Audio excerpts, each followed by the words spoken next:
Nenhuma professora, nenhum professor deveria passar pelo que a professora Michele passou essa semana. Eu pensei em falar aqui sobre uma questão que a professora Michele, na fala onde ela faz aquele relato emocionante que viralizou na rede social, ela faz um chamado. Vamos ver o que que a professora Michele falou. Eu quero saber como é que está sendo aplicada essa lei aí de atenção psicossocial, enfim, das escolas. E norma regulamentadora. Como que as escolas vão lidar? Eu quero saber, quero coisas práticas, eu quero regras, eu quero coisas, estatutos, coisas para serem feitas nesse tipo de situação ou outras, porque acontecem muitas com os alunos, com professores, com a direção, enfim, acontece com todo mundo. O Brasil tem 49 milhões de trabalhadores que essa norma deveria proteger. E muitos desses trabalhadores têm as mesmas dúvidas que a professora Michele perguntou ali: o que que vai ser feito de prático? A aplicação da norma é super complexa, é uma dúvida até para os especialistas, mas a gente vai sim refletir sobre o conceito de riscos psicossociais no trabalho que ela menciona. Trabalhar é preciso. Sofrer não. Bom dia! Hoje é segunda-feira, dia de refletir sobre o mundo do trabalho. A atualização da NR1 incluiu em sua redação os riscos psicossociais. A gente vai entender o que são os riscos psicossociais e o que isso tem a ver com a nossa saúde. Mas antes, a gente precisa entender melhor o que é a NR1.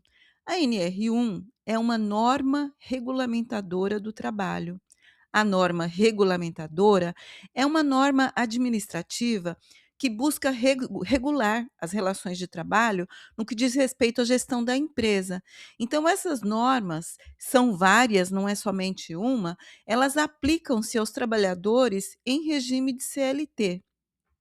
E são normas definidas não por um órgão específico, mas por uma comissão. Uma comissão que tem a função de tornar essa norma democrática, né? Então, democratizar a criação de leis de segurança e saúde no trabalho. Então, as várias normas regulamentadoras visam estabelecer regras para as empresas. A atualização da norma da NR1, que entrou em vigor agora em maio de 2026, exige que as empresas incluam formalmente os riscos psicossociais no seu programa de gerenciamento de riscos, o PGR. O que que é o PGR? É uma exigência da própria NR1, né? Vamos lembrar que a NR1 não está sendo criada agora, ela está sendo atualizada. E na NR1 já é previsto, né, que a empresa precisa mapear, listar os riscos e criar planos de ação para os riscos que foram identificados. Então, a atualização da norma aumenta a responsabilidade das empresas sobre fatores que podem levar ao adoecimento mental dos trabalhadores. E é aí que entra a dificuldade das empresas, dos especialistas. Por isso, tanta discussão em torno da NR1. É a dificuldade em estabelecer um procedimento que, de fato, evite esses riscos. Acho que isso está muito lá na fala da professora Michele. E aí, o que, que vai ser feito de prático? Então, a gente está falando de um problema que é importante, complexo, que precisa ser encarado de frente, porque os trabalhadores estão adoecendo. Eu acho que tem uma coisa assim que é muito eh, importante para o trabalhador refletir, que é essa sensação de que o problema é dele, é ele que não está dando conta, é ele que não consegue ser forte, ser resiliente o suficiente. Então dá a impressão, cada trabalhador fica com a impressão que ele tem um problema, que ele não é suficiente, que ele não dá conta.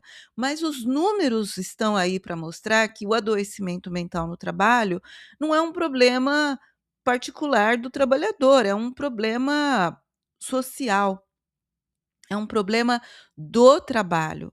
Então é preciso que trabalhadores conheçam a norma, né, essas normas que são criadas para a proteção do trabalhador, que cobrem ações efetivas, que é isso que a professora Michele está fazendo, né, quando ela diz: "Eu quero saber o que vai ser feito de prático", e conhecendo a norma, que façam as denúncias quando for necessário, né. A saúde mental relacionada ao trabalho é um problema do trabalhador, para o trabalhador conhecer. E aí uma coisa que poucas pessoas sabem é que a saúde mental relacionada ao trabalho é também uma área de estudo do trabalho que investiga, produz pesquisas e propõe intervenções para compreender e reduzir o sofrimento relacionado ao trabalho. O sofrimento ele se instala e ele vai se instalando devagar, a partir das diferentes e sutis formas de violência que existem no trabalho. Esse sofrimento no trabalho, ele leva ao desgaste. Que é o desgaste? O desgaste é a perda do potencial do trabalhador. Então, é o consumo das forças e das energias vitais da pessoa. Isso gera o enfraquecimento da capacidade física, cognitiva, e a pessoa vai tendo as suas forças reduzidas, né? Com isso, a pessoa acaba achando, né, o trabalhador acaba achando que já não é tão bom naquilo que faz. E junto com esse sentimento, vêm as cobranças, né, por um esforço um pouco maior, com um pouco mais de dedicação, um pouquinho mais de garra que está faltando, sangue no olho que está faltando, né. E aí, esse desgaste, ele vai levar à tristeza.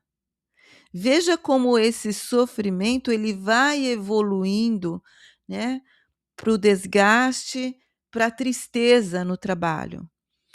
Spinoza, o filósofo que melhor descreveu os afetos, ele diz que a tristeza é a transição da pessoa de uma perfeição maior a uma menor. Ou seja, pensa na energia que você tinha no primeiro dia de trabalho, nesse trabalho que você está aí, no dia que você chegou com toda a garra, com energia, com esperança, com vontade de fazer, com vontade de dedicar o seu conhecimento, de se destacar, de ser, eh uma referência naquilo que você faz, então você chega com essa garra. E conforme as coisas vão acontecendo e a tristeza se instala, você vai passando desse estado de perfeição maior que você tinha quando chegou, a uma menor. Então aquele trabalho no qual você colocou tanta esperança quando chegou, vira sofrimento. E o sofrimento diminui a sua potência de agir, para usar um termo do próprio filósofo Spinoza. Essa é a bola de neve que leva ao adoecimento sem que a gente perceba. Esse adoecimento, cada vez mais comum, é o burnout, né. O burnout é reconhecido como doença do trabalho no Brasil. O Ministério da Saúde define a doença do trabalho da seguinte forma: a sensação de estar acabado ou síndrome de esgotamento profissional. É um tipo de resposta prolongada a estressores emocionais e interpessoais crônicos no trabalho. Tem sido descrita como resultante da violência profissional em um contexto de relações sociais e complexas, envolvendo a representação que a pessoa tem de si e dos outros. O trabalhador que antes era muito envolvido, né, afetivamente com os seus clientes, com os seus pacientes ou com o trabalho em si, desgasta-se, em um dado momento desiste, perde a energia ou se queima. O trabalhador perde o sentido da sua relação com o trabalho, desinteressa-se e qualquer esforço lhe parece inútil. Quanto mais você sabe e tem consciência sobre esse assunto, maior é a chance de você pensar em como pode se proteger, de estabelecer limites para colocar a sua saúde em primeiro lugar. Por isso é que a compreensão sobre os riscos psicossociais, ela não deve ficar restrita ao atendimento legal da norma. O foco para o atendimento da NR1 não deve ser o compliance da empresa, né, não deve ser em relação ao regulamento, mas sim em proteção à saúde do trabalhador. Muitas das discussões que eu vejo por aí, voltadas para isso, como é que a empresa vai se proteger, elaborar os relatórios, apresentar o seu mapeamento, apresentar o seu planejamento de risco psicossocial no trabalho. Está todo mundo muito preocupado com a posição da empresa, e é por isso que eu acho que o trabalhador precisa estar mais envolvido nessa discussão. Normalmente, é cobrado das lideranças que elas se comportem como donas da empresa. Então, olha só como o mundo do trabalho é cruel, porque ao transferir para uma liderança um título mental de proprietária do negócio, as empresas ganham aliados na busca de resultados cada vez melhores, ainda que isso custe a saúde dos trabalhadores. Então, esses aliados, se a gente parar para pensar, eles também estão sujeitos ao adoecimento. E muitas vezes, as lideranças elas estão tão, atoladas ali nessa, eh, nesse título mental de dono da empresa, que ela não percebe que ela está impondo sofrimento aos outros e impondo a ela mesma. Então, a crueldade dessa lógica, que é uma lógica invertida, faz com que as pessoas trabalhem contra a própria existência, em nome da ilusão de uma posição hierárquica que só remunera melhor o sofrimento. Então, o trabalhador, para a gente definir aqui, trabalhador é todo empregado, independente do cargo que ocupa. Todo aquele que não é dono da empresa é trabalhador.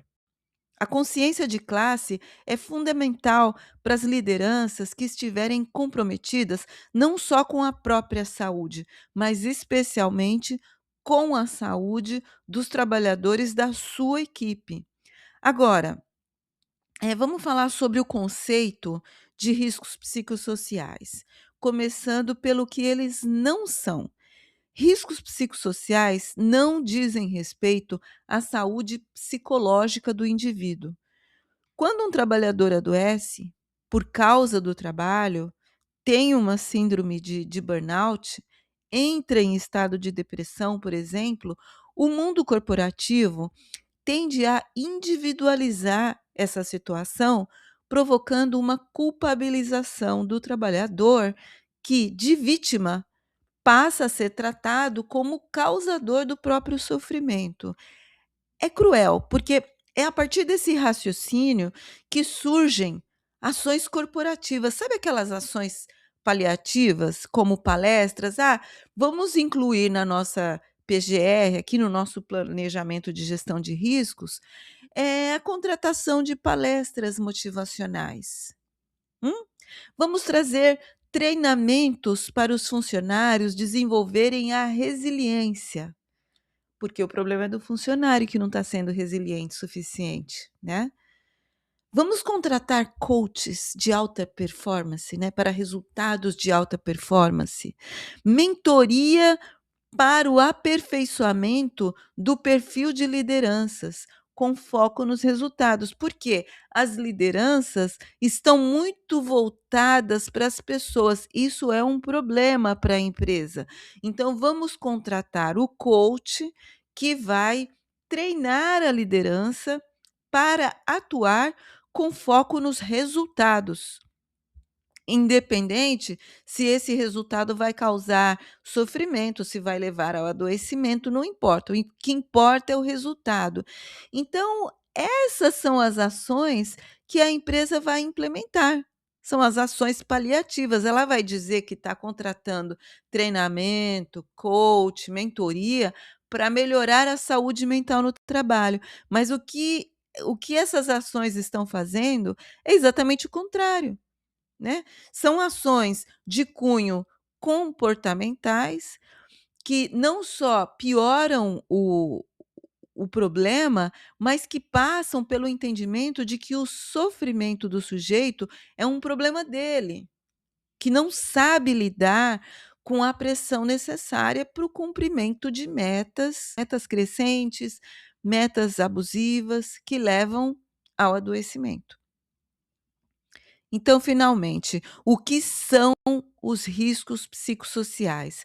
O risco Vamos pensar o que que é o risco, né. O risco ele tem um sentido de perigo oculto. É uma palavra que deriva do risco oculto em alto mar, no mar. Então é como se fosse, por exemplo, um recife, uma pedra que poderia cortar o casco das embarcações. Então esse é o contexto que dá origem à palavra risco, que seria então uma contingência, uma coisa que pode acontecer. Pensar na gestão de risco é trabalhar para evitar que ele se realize. O termo psicossocial, que é essa junção de psique com social, surgiu na década de 60 para descrever uma intersecção entre o comportamento, a mente e o ambiente sociocultural do indivíduo. Os riscos psicossociais, então, dizem respeito à interação do trabalhador com a organização do trabalho. Então, é isso que é importante a gente compreender: a organização, a interação do trabalhador com a organização do trabalho. Isso inclui a cultura da empresa, a carga histórica daquela empresa, os intervalos para descanso naquele trabalho, como é o sistema de avaliação de desempenho naquele ambiente de trabalho? Quais são as regras, estabelecidas para a distribuição de lucros e resultados? Quais são as políticas de encarreiramento dentro daquela empresa? Qual é o clima organizacional dentro daquela empresa? Muitas vezes, o clima organizacional que se estabelece dentro da empresa, quase sempre, é um clima de competição. A própria empresa incentiva, cria mecanismos que levam a uma competição dentro da própria equipe. E aí leva aquela coisa, né, do sujeito causar o sofrimento do outro, ou seja, o sofrimento instalado dentro no trabalho ser provocado pelos próprios trabalhadores, sem que eles tenham consciência disso. Por isso a questão da consciência é tão importante. Como é o formato das reuniões de trabalho? É aquele no qual só o chefe fala e os trabalhadores ouvem, escutam, né? Então, a forma como a equipe resolve os problemas relacionados ao trabalho, como é essa resolução de problemas? Ela vem dos próprios trabalhadores ou ela vem top-down? Tudo isso diz respeito ao ambiente de trabalho. A Organização Internacional do Trabalho, ela divulgou um relatório recente, agora de 2026, que mostra que mais de 840.000 pessoas morrem todos os anos devido a problemas de saúde relacionados aos riscos psicossociais. Isso inclui as longas jornadas de trabalho, insegurança no emprego, assédio no local de trabalho. Agora a gente vai falar sobre os riscos psicossociais na norma brasileira. O direito à redução dos riscos inerentes ao trabalho é um direito constitucional no Brasil. A 37, por exemplo, define que os riscos psicossociais decorrem da deficiência na concepção, organização e gestão do trabalho, bem como de um contexto social de trabalho problemático. No contexto da NR1, o conceito, da norma reafirma o conceito da OIT. da Organização Internacional do Trabalho, que é o seguinte: os fatores de riscos psicossociais relacionados ao trabalho referem-se às interações entre características da pessoa trabalhadora, como saúde, história de vida, identidade, expressão de gênero, raça, etnia, deficiência, faixa etária e formação, e os diversos aspectos do trabalho, como o conteúdo da tarefa, processos, organização e ambiente. Esses marcadores podem comprometer o bem-estar, a saúde mental e a qualidade de vida no trabalho, desencadeando sofrimento ou agravando condições pré-existentes. Então, essa é uma definição do Conselho Federal de Psicologia. Fica claro que a atualização da NR1, com a inclusão dos riscos psicossociais, não resolve o problema de saúde mental no trabalho. Nos últimos 2 anos, houve um aumento de 134% nos benefícios concedidos, pelo SUS. Em 2024, o Brasil registrou mais de 470.000 afastamentos do trabalho. Esse número é muito grande. 470.000 pessoas foram afastadas em decorrência do adoecimento mental relacionado à atividade laboral. É um número que não pode ser ignorado.